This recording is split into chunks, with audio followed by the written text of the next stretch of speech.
It's live. All right. Ji, assalamu alaikum. Thank you very much. All right. Today we are having Waqar Ali. Waqar Ali is CEO of School of Leadership, Karachi. एक बहुत ही ज़बरदस्त किस्म के topic के साथ आप लोगों के पास आए हैं. Highly demanded topic by the way. बहुत सारे टीचर्स जिनके साथ मेरा इंटरेक्शन होता है, बहुत सारे स्टूडेंट्स पार्टिसिपेंट ट्रेनिंग के दौरान जिनके साथ इंटरेक्शन होता है, तो उनकी तरफ से ये टॉपिक चूज किया गया. उन्होंने कहा स्कूल ऑफ लीडरशिप से हमें चाहिए कि उनका नुमाइंदा आए और हमसे बात करे और हमें differentiate करके दे कि actually how teachers can be more engaging, how they can engage their students in a more better way. Secondly, how they can be more productive, keeping the changing trend in consideration, how they can be more productive, how they can connect more effectively with their participants, and of course what is that basic difference which makes distinction between a trainer and a teacher.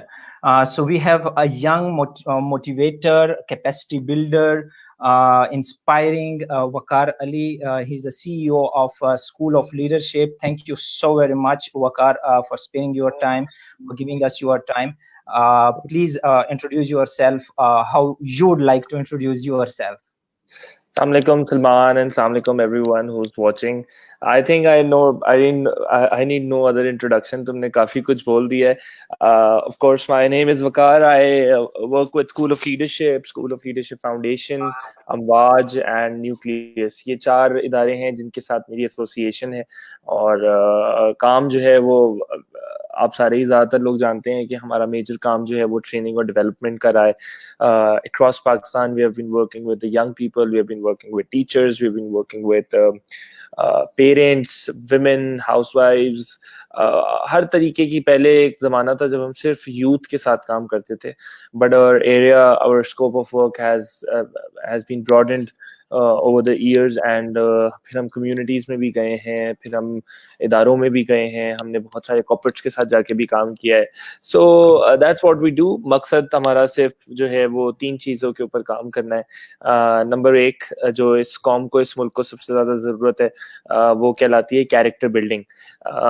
यानी कि किरदार बनाने पे काम करना. हमारी जो भी ट्रेनिंग होती है, कोई भी काम होता है, उसकी स्टार्टिंग या उसका एक प्रिंसिपल मॉड्यूल ज़रूर ये होता है कि किरदार किस तरीके से डेवलप होता है या एक अच्छे इंसान का कैरेक्टर होता क्या है. वो एक्सपोजर देना लोगों को, पहला काम ये है. दूसरा जो है हम कॉन्फिडेंस बिल्डिंग पे काम करते हैं. तीसरा जो है हम एक्सपोजर पे काम करते हैं. कॉन्फिडेंस बढ़ाना, एक्सपोजर बढ़ाना, ये हम अपनी जिम्मेदारी समझते हैं इस मुल्क के नौजवानों के लिए. That's what we consider our responsibility. किस तरीके से करते हैं? 2 तरीके की ट्रेनिंग्स कराते हैं, उनसे करते हैं. एक एटीट्यूडनल शिफ्ट से रिलेट करती हैं और दूसरी जो है वो स्किल डेवलपमेंट से रिलेट करती हैं. When I say skill development, we are not much focused on the technical side of the skill development, but we are more focused on the soft skills, on the soft side of skill development. So हमारे 2 मकसद हैं, 3 चीज़ों पे हमारा core focus है और हमारी methodology हमेशा से ट्रेनिंग और डेवलपमेंट की रही है, मीनिंगफुल प्रोग्राम्स की रही है, एक्सपीरियंसेस, कॉन्फ्रेंसेस, इवेंट्स, वर्कशॉप्स, ये सब कराने की रही है. So that's who we are. मैंने अपना और अपने इदारे दोनों के बारे में आपको बता दिया है.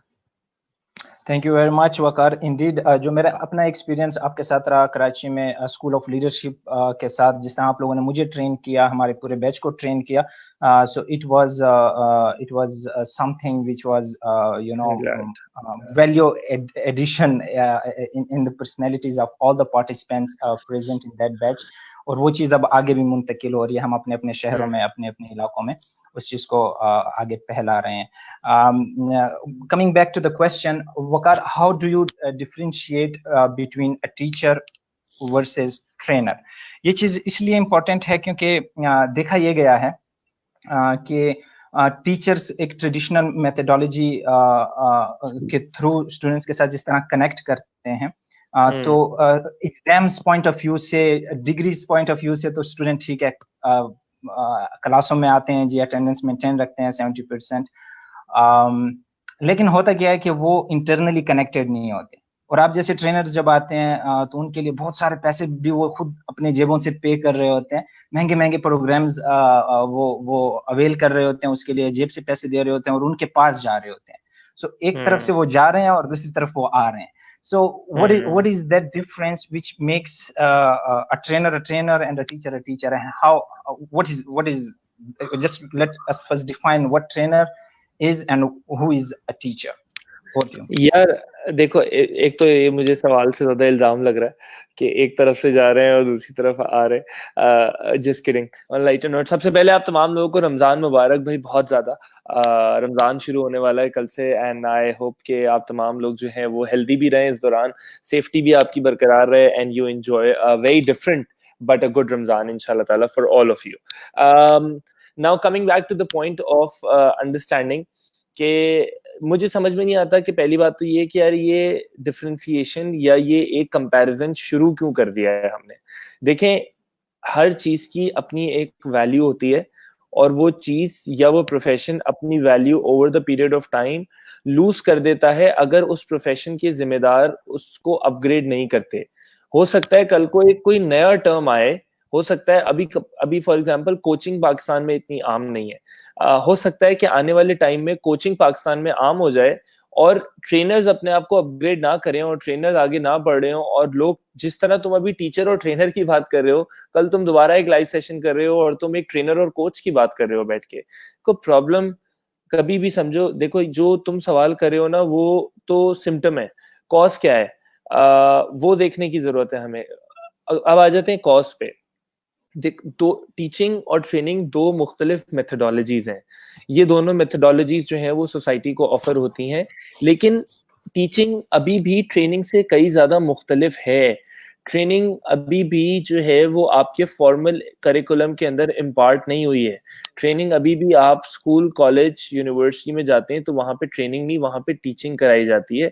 आपके नेशनल करिकुलम के अंदर, आपके नेशनल एजुकेशन सिस्टम के अंदर ट्रेनिंग से ज्यादा इस वक्त टीचिंग की अहमियत है।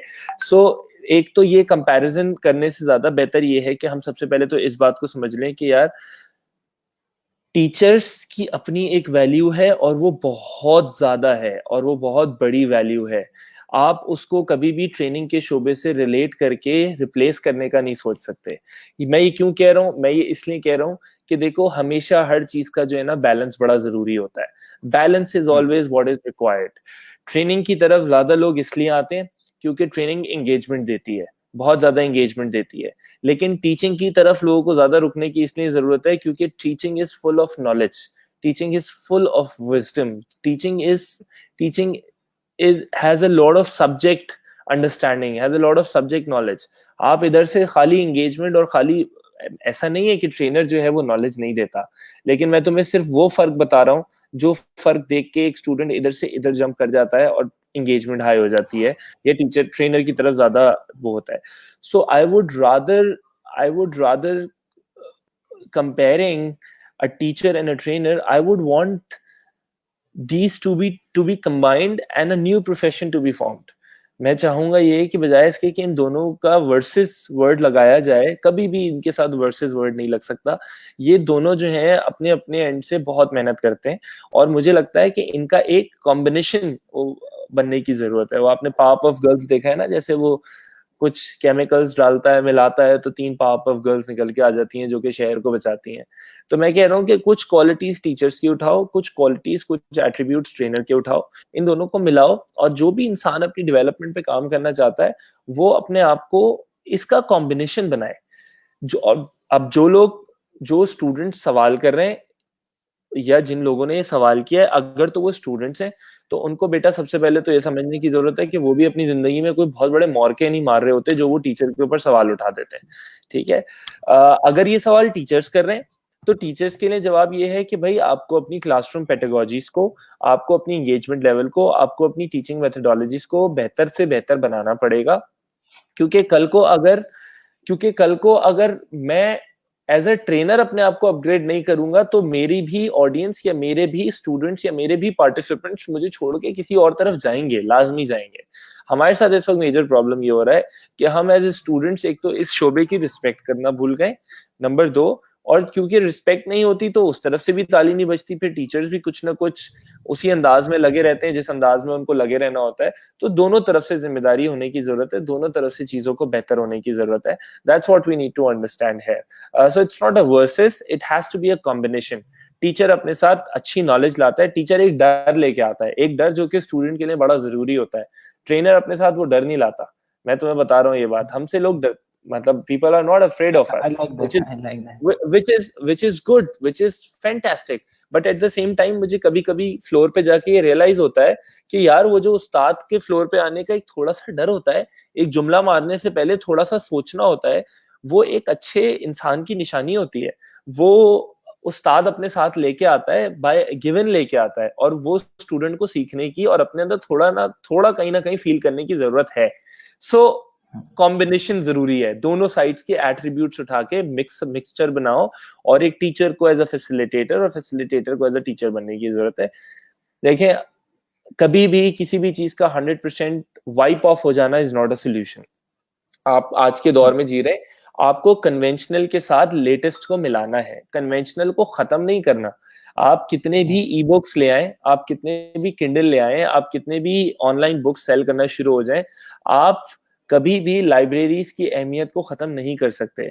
आपने जिस दिन लाइब्रेरीज को मार दिया, उस दिन आप किताबें पढ़ना छोड़ देंगे। जो लोग किताबें पढ़ते हैं वो छोड़ देंगे। That's, take my word for it. शायद लोग आज अपने टैब पे बैठ के, अपने किंडल पे बैठ के कहीं ना कहीं किताब पढ़ रहे होते हैं, ई बुक पढ़ रहे होते हैं, लेकिन somewhere in their mind they also know that there is a library as well.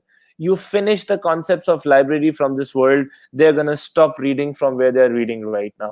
So you have to keep the conventional and keep upgrading it, because conventional is important as well at the same time. Exactly आप कह रहे हैं कि teachers को upgrade करना चाहिए changing technology के साथ, चेंजिंग टेस्ट के साथ, चेंजिंग पैटर्न्स के साथ। उन्होंने अपने आप को अपग्रेड करना है और एक न्यू प्रोफेशन को जन्म देनी है जहां पर ट्रेनर और टीचर मिक्सचर हो हमारे पास, नेक्सस। बिल्कुल देनी पड़ेगी, बिल्कुल देनी पड़ेगी। किसी भी शोबे में आपको अपने आप को अपग्रेड करना बहुत जरूरी होता है, ये सिर्फ टीचिंग की बात नहीं है। So like I said that get to the grass root level यार, get to the cause of it. Students का अटेंशन स्पैन चेंज हो रहा है, स्टूडेंट्स का जो है वो एक्सपोजर बढ़ रहा है, स्टूडेंट्स को इंटरनेट पे इतना कुछ देखने को मिल जाता है, उनके पास ऑप्शंस बढ़ते चले जा रहे हैं। हमें उन ऑप्शंस के साथ साथ उस अटेंशन स्पैन को कैप्चर करना है। अटेंशन स्पैन क्या है? अटेंशन स्पैन बड़ा आसान है। ये फोन है, इस फोन को जब आप इस्तेमाल करते हैं तो आपका थंब ऐसे आ जाता है और ऐसे चलता रहता है, ये थंब घूमता रहता है, घूमता रहता है, घूमता रहता है। अब आप सोचें, लाखों वीडियोस आती हैं एक दिन में और किसी एक पे जाके आपका थंब रुकता है। उस पे भी अगर आपको 10 सेकंड के अंदर वो वीडियो समझ में नहीं आती तो आप फॉरवर्ड कर देते हैं। ये तो हमारा अटेंशन स्पैन है। हमारा अटेंशन स्पैन है, हम अपने अम्मा अब्बा से बात कर रहे होते हैं, हम अपनी बात कर लेते हैं, जब वो शुरू करते हैं तो हमारा ध्यान हमारे मोबाइल पे चला जाता है। So it is, you can't control this attention span thing right now, but what you really need to do is that you have to work around that attention span and be that one जिसके ऊपर जाके अंगूठा रुके, बजाय इसके कि आप mobile हाथ से छीन लें। आप वो क्यों नहीं बनते मोबाइल के अंदर जिस पे अंगूठा रुके जाके? So that's what I am saying. That's beautifully analogy. Thank you for that. All right. So what is do you think that are the important steps to be successful in this specific profession? Either it is a teacher or a trainer, and with that, what is your take on the question that are speakers born or made? Because होता क्या है, actually मैंने अपनी life में भी इस चीज को देखा है कि बचपन से जी कुछ बच्चों को ज्यादा मौका मिलता है बात करने का, या उनमें वो जिन्हें हम आम इस्तिलाह में जरासीम कहते हैं, उनके अंदर कुछ ऐसे जरासीम होते हैं कि जब सब चुप हो जाते हैं, जब दोस्तों के बीच में लड़ाई हो जाती है तो उनमें एक वो लीडरशिप क्वालिटी आ जाती है, वो बीच में आ जाते हैं जी, उनकी कम्युनिकेशन होती है। तो कुछ बचपन से चल रहा होता है, बैकग्राउंड में चल रहा होता है, और समहाउ जब वो अपने प्रोफेशंस को ज्वाइन करते हैं, आगे अपने लाइफ में, कैरियर में आगे जाते हैं, तो उनको इस चीज का एज भी मिलता है। सो अपने एक्सपीरियंस को सामने रखते हुए आप इस सर्किट के अंदर हैं, so how you will respond to this, कि कौन से इंपॉर्टेंट स्टेप्स हैं विद दैट? क्या ये बचपन से होता है या ये बन सकता है? मैं अगर तुम मुझसे पूछोगे तो मैं तुम्हें बोलूंगा मैं नहीं मानता। कि ये बचपन से होता है, क्योंकि अगर मेरी हिस्ट्री उठा के देखोगे तो मैंने तो अपनी तालीम के 10 साल में ना सिर्फ मैं स्टेज से और पब्लिक स्पीकिंग के से और इन तमाम चीजों से दूर रहा हूँ, बल्कि मैं तो अपनी स्कूल लाइफ में बुली भी हुआ हूँ। मेरा तो कॉन्फिडेंस भी शेक हुआ है, मेरे तो टीचर्स ने भी मुझे बहुत मारा है, मेरे तो उस्ताद ने मुझे स्टेज से पकड़ के नीचे उतार के कहा था कि आइंदा स्टेज पे चढ़ने की कोशिश मत करना। So it's I am not, I don't think so that you're born with it. Yes, you might take birth with it. आपके इर्द गिर्द हो सकता है लोग हों जिनके थ्रू आपको मिलता हो, बिल्कुल एक्सपोजर मैटर करता है। मेरे केस में वो भी नहीं था, मेरे पूरे खानदान में कोई इस तरीके से पब्लिक स्पीकिंग के अंदर या इस तरीके की ट्रेनिंग फील्ड के अंदर इन्वॉल्व नहीं है। मैं पता नहीं कहाँ से मुझे एक कीड़ा काटा ये और मैं इस तरफ निकल गया और मैं यहाँ पहुंच गया कि मैं तुमसे बैठ के बात कर रहा हूँ। सो आई डोंट थिंक, मैं नहीं मानता इस बात को कि ये जो है वो बाय बर्थ होता है। मुझे स्किल के मामले में, मैं कोई भी स्किल उठा लो, मुझे लगता है कि वो इंसान की मेहनत पे डिपेंड करती है और वो उसको जितने बेहतर अंदाज में डेवलप करना चाहता है वो उसको डेवलप कर लेता है। जितना ज्यादा प्रैक्टिस करता है वो उसको प्रैक्टिस करके उसको बना लेता है over the period of time अपना skill. So I it's not like that you are born with it, it's like whether you are living with it और not. It's not about that. And what is your recommendation for all those students or teachers who want to be more engaging, more more kind of put more energies in their profession and to upgrade? What are the necessary steps for them which they should follow? यार एक देखो principal बात है, मैं हमेशा, मेरी कोशिश रहती है कि मैं कोशिश करके जो है ना वो प्रिंसिपल बात तक पहुंच सकूं, बजाय इसके कि मैं सुपरफिशियली जवाब दे दूं कि आप जाके ये कर लें। और इसीलिए यूजुअली शायद मेरा जवाब तुम्हें करने में जो है वो प्रैक्टिकली थोड़ा मुश्किल भी लगे, क्योंकि वो ही चीज है जो कि वंस एंड फॉर ऑल या इन द लॉन्ग रन जो है चीजों को फिक्स करती है। सो पहली बात तो ये समझे कि गुफ्तगू का, ये टीचिंग क्या है? टीचिंग गुफ्तगू है ना। ट्रेनिंग क्या है? ट्रेनिंग भी गुफ्तगू है। आप लोगों से बात करते हैं, लोगों को एंगेज करते हैं। गुफ्तगू का असूल ये है कि आप चाहते हैं, अगर दो असूल हैं जो कि मैं बताना चाहता हूं यहाँ पे। पहला ये कि जब भी आप लोगों से बात करें, जब भी आप लोगों के साथ कन्वर्स करें, जब भी आप लोगों के साथ इंटरैक्ट करें, तो आप ऐसे और लोग ऐसे नहीं होने चाहिए। ना ही आप ऐसे और लोग ऐसे होने चाहिए। आप भी ऐसे होने चाहिए और लोग भी ऐसे होने चाहिए। आप बचपन में, आपके घर के अंदर अगर छोटे बच्चे मौजूद हों और आप घर के अंदर एंटर हों और खड़े होकर बच्चे को ऐसे बुलाएं अपने पास, तो वो भागता हुआ आता है लेकिन एक पॉइंट पे रुकता है और फिर वापस घूम जाता है। लेकिन यही अटेम्प्ट जब आप घर के अंदर एंटर होके बच्चे के साथ अपने घुटनों पे बैठ के करते हैं, तो बच्चा भागता हुआ आता है और आपके गले लग जाता है। क्या फर्क है दोनों बातों में? ये फर्क है कि जब आप पहली दफा बुला रहे थे तो आपका सर उसके सर से बहुत ऊंचा था। अभी जब आपने उसको बुलाया है तो आपका सर और उसका सर मैच कर रहा है, यानी कि आई कांटेक्ट होना जरूरी है, यानी आंखों के लेवल पे होना बड़ा जरूरी है। हम देखें अक्सर हमें स्कूल्स के अंदर जो है वो हमारी डेस्क ऐसी लगाई जाती थी कि हम अपने उस्तादों को ऐसे देख रहे होते थे। कभी भी हमारी डेस्क ऐसे नहीं क्रिएट की गई जिसमें हम और उस्ताद एक लेवल पे बात कर रहे हो। तो मकसद कहने का ये है कि you have to come down or go up to the level of people when you are conversing with them. Engagement create करने का सबसे खूबसूरत रूल ये होता है। देखो, मैं यूथ से बात करूंगा ना तो मैं बोलूंगा और बताओ भाई क्या चल रहा है, आजकल क्या कर रहे हैं? मैं जब यूनिवर्सिटीज में जाता हूँ या जब मैं बड़ी लार्ज ग्रुप्स को एड्रेस करता हूँ जिसमें यूथ बैठी होती है, तो मैं उनके साथ मस्ती करता हूँ, मैं उनसे ताली बजवाता हूँ, मैं शोर मचाता हूँ, मैं उनसे एक दो गर्लफ्रेंड्स वाले जोक मारता हूँ, तो फौरन वो जो है ना मेरे साथ हो जाते हैं। तो पहले उनके लेवल पे जाने की जरूरत है, फिर वो आपकी वो बात भी समझेंगे। इसी तरीके से जब मैं कॉर्पोरेट में जाऊंगा तो मैं कॉर्पोरेट में जाके कॉर्पोरेट के अंदाज में, अच्छे अंदाज में, डिसेंट अंदाज में स्टार्ट करूंगा, सो दैट दे नो कि यार this is some decent guy who has come in. Get to the level of people if you want their engagement level to be enhanced. That's number one for all of you. अगर आप हमें लगता ये है कि हम सब जानते हैं, सामने वाला कुछ नहीं जानता, भाई अपने आप को थोड़ा ओपन रखें। आप सामने वाले के ख्याल को भी ले लें। Let people speak as well. Make it a two-way conversation. उनको जो बात कह रहे हो वो समझो कि वो बात तुम्हें भी समझ में आ रही है और उनको भी समझ में आ रही है। अगर नहीं आ रही तो there is no point. So number one is that कि आप लेवल पे जाना जरूरी है, लेवल्स मैच करना बहुत जरूरी है अगर आप एंगेजमेंट बढ़ाना चाहते हैं तो। दूसरा असूल कहता है कि अगर तुम लोगों को वो दोगे जो तुम उनको देना चाहते हो, तो वो तुमसे कभी भी वो नहीं लेंगे जो तुम उनको देना चाहते हो। अगर तुम उनको वो देना शुरू कर दोगे जो वो चाहते हैं, तो वो तुमसे वो भी ले लेंगे जो तुम उनको देना चाहते हो। So start giving people first what they need, what they want, and then give them. देखो अम्मा क्या, बच्चे जो है ना घर में क्या करते हैं, बच्चे जो है ना वो सुबह सुबह नाश्ते से भागते हैं जब स्कूल जा रहे होते हैं, तो दे अवॉइड ब्रेकफास्ट, दे अवॉइड फूड, दे अवॉइड लंच, दे अवॉइड डिनर्स। अपनी मर्जी से खाना होगा तो खाएंगे, वरना नहीं खाएंगे। जब खाना होगा तो अपनी मर्जी की अजीब अजीब चीजें मांगेंगे, जंक फूड मांगेंगे बहुत ज्यादा। अब अम्माएं कहती हैं कि यार इनको किसी तरीके से कोई हेल्दी खाना तो मिले, तो अम्मा क्या करती हैं, अम्मा सुबह सुबह जो है ना एक सैंडविच बनाती हैं, जो कि दिखता वैसा है जैसा बच्चा चाहता है, जिसमें से साइड से सॉस वैसे बाहर आ रहा होता है जैसे बच्चे को चाहिए होता है, लेकिन उसके अंदर कहीं ना कहीं जो है ना एक सलाद का पत्ता जरूर रखा हुआ होगा। उसके अंदर कहीं ना कहीं साइड पे कुछ ना कुछ वेजिटेबल जरूर लगा हुआ होगा, जो बच्चा जब खाता है तो वो भी उसके पेट में चला जाता है जो वो मांग रहा होता है, लेकिन साथ साथ वो भी माँ उसको दे देती है जो उसको देना चाहती है। Apply that to your content, apply that to your curriculum, apply that to your subjects, apply that to your topics.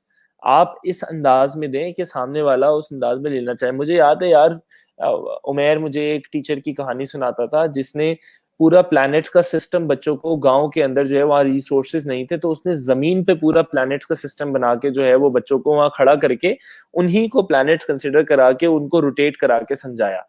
So you you have to understand कि यार मैं उन लोगों को एड्रेस नहीं कर रहा जो बस किताब खोल के उसका चैप्टर रीड करके घर चले जाना चाहते हैं, चाहे वो स्टूडेंट हो चाहे वो टीचर्स हो। मैं उन लोगों को एड्रेस कर रहा हूँ जो वाकई में डे इन डे आउट एक एफर्ट कर रहे हैं और वो अपनी मेथोडोलॉजीज को बेहतर बनाना चाहते हैं। Because I am telling you boss, I am being very brutal, very honest. वैसे ही अब दुनिया जिस तरीके से चेंज हो रही है, मैं आपको बता रहा हूँ, पहले ही बुरे बुरे हालात थे, अभी और हमारे हालात जो हैं वो और सर्वाइवल वाले होंगे। जो लोग अपनी मेथोडोलॉजीज को नहीं बदलेंगे, वो कभी भी ये जो गुफ्तगू हो रही है, इस गुफ्तगू का उनके लिए करने का कोई फायदा नहीं है। It is high time that we get into this realization that we have to upgrade, that we have to move forward, that we have to do newer things. मुझे खुद यार, I have to, public gatherings are banned now, I have to think of ways to come up with newer methodologies, with newer experiences जो कि लोगों के साथ मुझे जिंदा रखें। So for all of you who are watching and who really want to get to this, who are willing to get to the level of their audiences, who are willing to put in an extra effort to come up with multiple methodologies and set of expertise जो कि curriculums को बेहतर बना सकें, teaching को के तरीकेकारों को बेहतर बना सकें, आई एम ऑल अप। मैं आपके साथ दिन रात बैठ के कॉन्वर्जेशन करने के लिए तैयार हूँ। व्हाट्सएप करें, फेसबुक करें, लेकिन यार एफर्ट करें। अगर एफर्ट नहीं हो रहा तो सिर्फ कॉन्वर्जेशन का फायदा नहीं है, इज नो पॉइंट।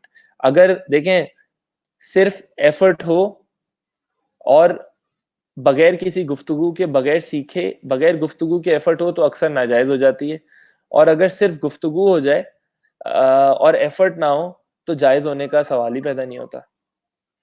तो दोनों चीजों का होना बहुत जरूरी है। Yes. So equal consideration, ice breaking, importance of language, and connecting with what is required at the present time is important. Yeah, absolutely. To become successful in this profession, either it is a teaching profession or a trainer profession. Yeah. All right. So Waqar, what do you think? क्योंकि होता actually ऐसे है कि कुछ industries ऐसी हैं कि वहां पर एज इज अ फैक्टर, जिस you have to fight in your head all the time with that aspect के जी एज गुजर रही है और एक स्पेसिफिक एज जिस तरह शोबिज में समझी जाती है, ज्यादातर लोगों का कहना है कि जी शोबिज में एक स्पेसिफिक एज है, उसी में आप आपकी ब्रांडिंग अच्छी हो पाती है। So coming to the training profile, the corporate industry, वहां पर आपको क्या लगता है कि क्या ये चीज इंपॉर्टेंट है, एक स्पेसिफिक एज है जिसमें आपकी ब्रांडिंग अच्छी हो सकती है, या फिर आप समझते हैं कि नहीं, एज का इसके साथ कोई ताल्लुक नहीं है? नहीं है, मेरे हिसाब से नहीं है। मैं 28 साल का हूँ। मैंने IBA से लेके पेप्सिको तक के साथ काम कर लिया। मैंने पिछले 9 साल में बहुत कुछ देख लिया, बहुत, मतलब I still have a long way to go and I don't mean at all कि यार मैंने सब कुछ कर लिया है. What I'm trying to say here is कि तुम्हें पाकिस्तान के अंदर 12 साल का मोटिवेशनल स्पीकर भी मिल जाएगा, 13 साल का भी मिल जाएगा, और तुम्हें 50 साल का भी मिल जाएगा यार. Age is what? Age is a number, right? Age basically आपकी बॉडी की बायोलॉजिकल कंडीशन को डिफाइन करती है. मसला ये है कि हमारा दिमाग इतना खराब है कि हमने उस एज के साथ अपने दिमागी एज को भी जो है ना एसोसिएट कर दिया है. भाई मैं I might be 28 biologically, but I am probably 25, or I am probably 13, or I am probably 37 years old by my mind, by the things that I am speaking of. So आप मुझे आप अपनी biological age नहीं बताएं, आप अपनी दिमागी as बताएं. अगर आप दिमाग से इस वक्त बच्चे चल रहे हैं, आप इस वक्त दिमाग से इररिस्पॉन्सिबल चल रहे हैं, अगर आप दिमाग से चीजों को ग्रिप नहीं ले सकते, अगर आप दिमाग से लोगों के साथ गुफ्तगू नहीं कर सकते, तो फिर बिल्कुल आप यहाँ की एज बहुत मैटर करती है.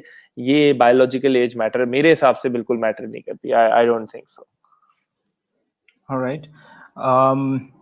And Waqar, coming back to your personal life, picking this career, उसमें इतना एक्सेल करना, माशाल्लाह से आप आज CEO हैं स्कूल ऑफ लीडरशिप के. मुख्तलिफ प्रोग्राम्स आप करते हैं, टफ रूटीन रहती है आपकी. अब जब ये सिलसिला कोरोना वायरस का शुरू है तो आप ऑनलाइन भी कंप्लीटली एंगेज हैं मुख्तलिफ सेशंस में. सो थ्रू आउट मैं आपकी इस सीरीज को फॉलो कर रहा होता हूँ. सो इस कैरियर को पिक करने के बाद, जहाँ पर आप कम्युनिकेशन की बात करते हैं, जहाँ पर इमोशनल इंटेलिजेंस की बात करते हैं, जहाँ पर आप कैपेसिटी बिल्डिंग की बात करते हैं, आपकी अपनी पर्सनल लाइफ और इस प्रोफेशन, इनके बीच में किस तरह का लिंक है? क्या इसकी वजह से आपकी पर्सनल लाइफ में कुछ चेंजेस आई हैं, या उसकी वजह से कुछ इम्प्रूवमेंट आई हैं आपकी कम्युनिकेशन में, आपके रिलेशनशिप मैनेजमेंट में?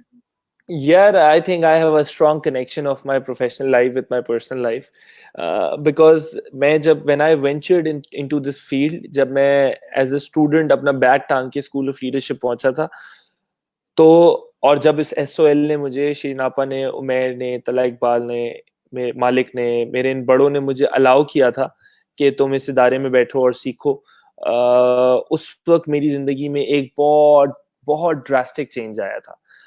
बल्कि मैं उसको ये कहता हूँ कि मेरी ये 9 साल की जिंदगी एक तरफ और मेरी बाकी 18 साल की या 17 साल की जिंदगी एक तरफ.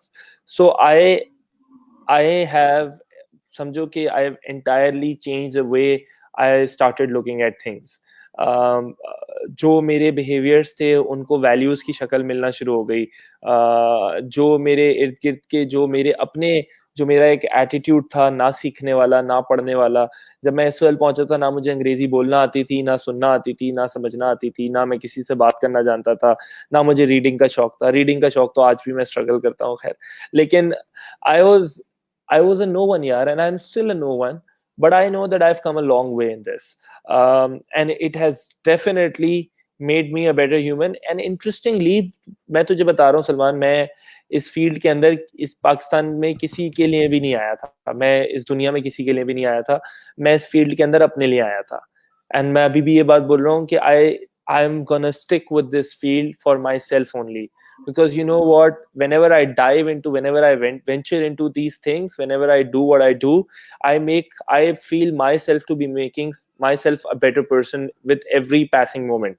और मेरा मकसद ही ये था कि यार मुझे अपने आप को बेहतर इंसान बनाना है. जिंदगी बर्बाद कर रहा था, वेस्ट कर रहा था, गाली गलोच में लगे हुए हैं, दूसरों को नीचे गिराने में लगे हुए हैं, कहीं पे भी थूक के चले गए, कोई परवाह नहीं है, पढ़ने लिखने का कोई शौक नहीं है, दोस्तों में बैठे हुए बस. I was not at all satisfied with what I was doing, so I wanted myself to be a better person. और मुझे अपने आप को एक ऐसे प्रोसेस में डालना था जो मुझे बेहतर इंसान बनाए. उसमें आप भी मेरे साथ निकल गए, 4-5 लोग और मेरे साथ निकल गए. अच्छी बात है, आ जाएं, बैठ जाएं गाड़ी में. हैदराबाद तक जा रहा हूँ, आपको भी छोड़ दूंगा. लाहौर तक जा रहा हूँ, आपको भी छोड़ दूंगा. मेरा सीन ये है. तो मैं ये नहीं कह रहा कि मैं आपको गाड़ी बुक करा देता हूँ और वो आपको गाड़ी लाहौर छोड़ देगी, हैदराबाद छोड़ देगी. मैं आपको कह रहा हूँ मैं हैदराबाद लाहौर जा रहा हूँ, अगर आप बैठ रहे हैं तो बैठ जाए, मैं आपको छोड़ दूंगा. So I'm a selfish kind of a guy in this sense, and I've only ventured into it because I wanted to see something better in myself. And Waqar, lastly, what is your message for all the students, all the teachers who are struggling with their skills? You can also connect it with as well, because I have seen that you are providing a lot of trainings program, capacity building program, and what's your take? क्योंकि अच्छी बात है सलमान, तुम्हारे page से live है और सिर्फ मेरा प्रोफाइल से ये इस वक्त स्ट्रीम हो रहा है, तो मैं इस वक्त एक पर्सनल कैपेसिटी में बैठा हूँ. I am not speaking right now in this message, I am not speaking as a SOL representative. I am speaking in a very personal capacity as a youngster of the country to the youngsters of the country. और मेरा आपको message जो है वो ये है कि अब इंसान के बच्चे बन जाए. अब जो है वो it's not boys and girls, it's not going to be the same anymore. You got to be in a, you got to come into distress now. आपको अब डिस्ट्रेस में आना बहुत जरूरी है. आपको अब कंफर्ट से बाहर निकलना बहुत जरूरी है. आपको अब पढ़ना बहुत जरूरी है. मैं अपने आप को भी ये बात कह रहा हूँ कि बेटा अब जो है ना, रीडिंग बहुत ज्यादा जरूरी है. अब किताबें भी पढ़ना है, अब और भी बहुत सारी चीजें करनी है. मैं देखो पहले महीने में 5 सेशंस करता था, 6 करता था, 8 करता था, 10 करता था. इस वक्त मैं रोज 3 कर रहा हूँ. तुम समझ रहे हो कि कितनी तेजी से कंटेंट सोशल मीडिया पे वो चला जाएगा जो मेरे पास मौजूद है, या वो एक्सपीरियंसेस फ्लोट हो जाएंगे जो मेरे पास मौजूद हैं. So I have to up my game, otherwise I am gonna drown. And I'm speaking to the students, I'm speaking to the youngsters of the country. Yaar, what the hell are you doing with your lives? Sitting at homes, complaining about the quarantines, complaining about these lockdown situations. वैसे भी क्या उखाड़ रहे थे तुम लोग? जब ये सब चल रहा था तो तुम्हें पढ़ाई से कंप्लेन होती थी. जब ये सब चल रहा था तो तुम्हें किताबों से कंप्लेन होती थी. जब ये सब चल रहा था तो तुम्हें एग्जाम से कंप्लेन होती थी. तुम्हें पॉलिटिक्स का प्रॉब्लम था, तुम्हें मुल्की निजाम से प्रॉब्लम था. अभी साला सब बंद हो गया है, घर पे बैठे हैं, तो तुम्हें हर चीज में प्रॉब्लम ढूंढना बंद करो यार, और अपॉर्चुनिटीज देखना शुरू करो. अगर तुमने आज कोई बेहतर फैसला नहीं किया अपने लिए, तो मैं तुम्हें ये बता रहा हूँ कि तुम्हारे बड़े और तुम्हारे घर वाले तो किसी तरह सरवाइव कर जाएंगे, लेकिन तुम्हारी आने वाली जनरेशंस के लिए बहुत बड़ा प्रॉब्लम होने वाला है. शायद मेरी और तुम्हारी, हम इस मुल्क के अंदर इतनी लॉन्ग टर्म थिंकिंग नहीं है कि अबे कब हमारी शादी होगी, कब हमारी औलाद होगी, कब वो बड़ी होगी, फिर कब उसकी शादी होगी. अभी तो बड़ा टाइम पड़ा है. मैं आपको बता रहा हूँ, नहीं पड़ा time. It's not the same anymore. You have to think long run. और आज आप अपना नहीं, मैं कह रहा हूँ बस अपने आने वाली औलाद का सोचना शुरू कर दें. अगर आपकी शादी अभी नहीं भी हुई है तो. अगर आपकी शादी हो गई है और आपकी औलाद है इस वक्त, तो you are a little bit late right now, because whatever you're going to do during this pandemic time, during this changing world order time, is going to decide the future of your generations. So be very smart, be vulnerable, try and test multiple things. लेकिन अब जो है ना, बिस्तर पे पड़े रह के मोबाइल पे स्क्रॉलिंग बंद कर दो और बाहर निकलो और कुछ मेहनत करो, so that you are making something good for the future generations and for yourself as well. That's what my message is, as brutal as I can be. It's wonderful. Thank you very much, Waqar. I have very beautiful memories attached with Karachi, with School of Leadership, with of course SOL, TTYT, and YLC. Thank you very much for refreshing all that. Thank you very much for sparing your time. It has always been a wonderful, enriching experience talking to you, getting a lot of energy from your speaking, from the way you deliver your content. So thank you very much. Inshallah ta'ala, we will be trying to reach you again. If there is any question, from the audience? Yes, if there is a question, please bring it up. Otherwise, I request you to please subscribe to my YouTube channel. I'm just trying to create one nowadays. Yeah, must subscribe his YouTube channel by the name of. मैं अभी आपको link दे रहा हूँ उसका. Yes, please share that. I will share with the different groups in my approach. But overall, thank you very much. It has always been a great experience talking to you. No questions. I am glad. No questions. मेरे पास भी कोई सवाल नहीं है. Okay, आ गया भाई. अर्शिया का जो सवाल आ गया, how to deal with anxiety. Arshia, ये थोड़ा सा जेनेरिक सवाल है. How to deal with anxiety. Anxiety मुख्तलिफ चीज़ों से होती है. हमें एंजाइटी, स्ट्रेस मुख्तलिफ चीज़ों का होता है हमें. मैं शायद तुम्हें स्पेसिफिकली जवाब तो नहीं दे सकता. You can definitely involve me later on and have a conversation with me on this. But मैं एक बात जरूर जानता हूँ कि इस दुनिया में किसी भी चीज को डील करने का सबसे बेहतरीन तरीका जो है ना वो ये है कि उसको फेस कर लो, उसको अपने सामने खड़ा कर दो और बोलो कि हाँ भाई मैं भी ऐसे ही हूँ और तू भी ऐसे ही है। मुझे भी बड़ी एंजाइटी होती है, मुझे भी बड़ा स्ट्रेस होता है, मैं भी बड़ा फियर्स से गुजरता हूँ बहुत ज्यादा। The current situation right now makes me anxious कि इदारे कैसे चलेंगे, किस तरीके से पार्टनरशिप चलेंगी, how we are gonna manage the business and all of that. But मैं रोजाना इस चीज से भागता नहीं हूँ, उसको अपने सामने खड़ा करके फेस करता हूँ और इससे बात करता हूँ, इस मसले से ना बात करता हूँ कि हाँ भाई बता क्या मसला है तेरा।